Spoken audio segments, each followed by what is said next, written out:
Good morning. Welcome to Clean Slate Discipleship, Lesson 15. Keep Passover, not communion.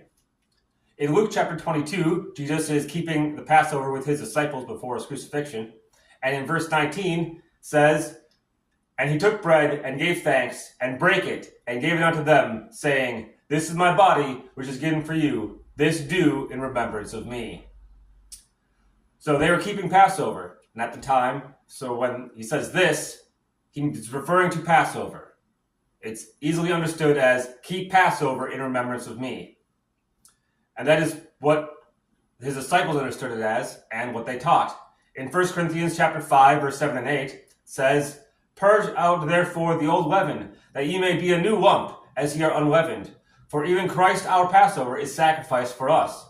Therefore let us keep the feast, not with old leaven, neither with the leaven of malice and wickedness, but with the unleavened bread of sincerity and truth." And that is what all Christians did for 300 years, until the First Council of Nicaea in 325, when Catholics invented the tradition of communion. Jesus reprimands Pharisees for doing something similar in Matthew chapter 15, verse 6 through 9. "Thus ye have made the commandment of God of none effect by your tradition. Ye hypocrites, well did Elias prophesy of you, saying, This people draweth nigh unto me with their mouth, and honoureth me with their lips, but their heart is far from me. But in vain they do worship me, teaching for doctrines the commandments of men."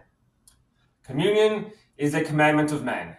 Passover is a commandment of God.